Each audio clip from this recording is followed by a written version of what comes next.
nolosha 6 caruur oo 7 uu ku ahaa ayuu si maalinlaah u dabari jiray Jaamac Maxamed Aadan ka hor inta uusan ku dhaawacmin qarax sabdidii ka dhacay tiyaatarka qaranka oo meel ku dhow uu kaba ku casaynayay. Jaamac oo labadiisa waalid ay horay u geeriyoodeen waxa uu ahaa baalashle ama caseeye. Lacagta uu soo shaqeeyo waxa uu cuno ugu soo gadi jiray caruurtan yaryar ee la dhalatay. Hase yeeshee dadaalkiisii waxa uu laf dhabarta ka jabay markii uu dhaawacmay.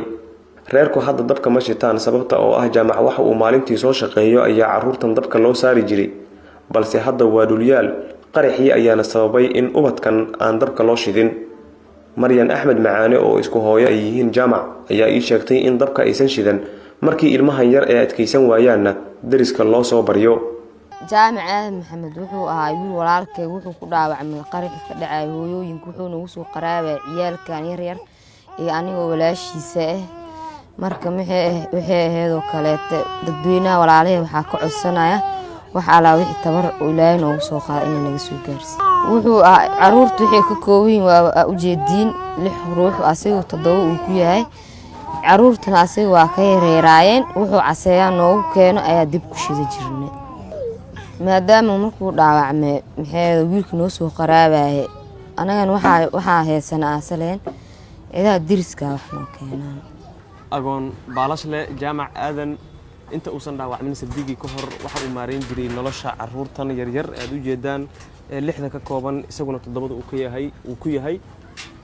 waxa ugu daayar caruurkan aad aragtaan dhibaatada ka muuqata maadaama walaalkii dhaawacan yahay qofkii uu soo qaraabi jirayna uu hadda caafimaad haysan. dadka Soomaaliyeed ayayna garab istaag ka sugayaan. reerka aan la hadalnayna waxa ay sheegeen in lagu tiirsanaa Jaamac oo dhaawacmay sabdigii qaraxii ka dhacay tiyaatarka meel ku dhow sidaas oo kale xaawataata ayuu kabaha ku casaynayay xilligaas. mahadada uu ku reebay qaraxii uu ku dhaawacmay xoogii u soo qaraabi jiray reerkan ee Jaamac waxaad muuqaalkiisa aan wanaagsaneyn arkaysaa marka aad timaado guriga uu ku noolaa. baabuurkii oo madow ah baabuur cad film ku dhuftay waa arki inuu soo ordi usbu kaba casayn oo istaaqsaan oo fiirnay shilo umaleyna mugaas. kani waa Yacquub Cabdi baalashle ama caseeye qaraabo iyo saaxiib dhow ay yihiin Jaamac waxaana uu la fadhiyay markii uu dhaawacmayay. xusuustiisa maalintaas ayuu dib u celinayaa iyo qaabka uu ula falgalay dhaawaca Jaamac soo gaaray.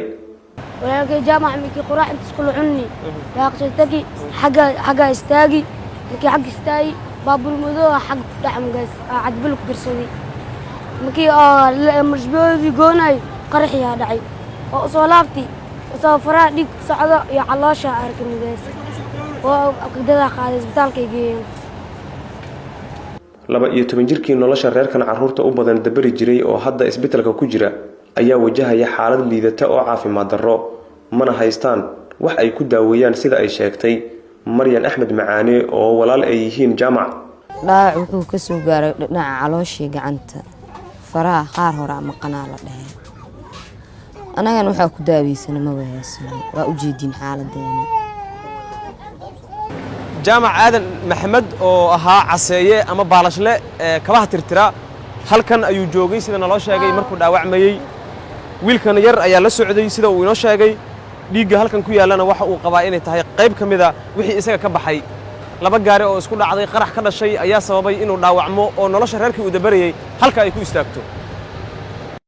maadaama waalidiinta 12 jirkan aysan dunida joogin yay tahay cid qaadaysa mas'uuliyadda caafimaadkiisa iyo mid barbaarineed isaga iyo caruurta kale ee ku hoos nool.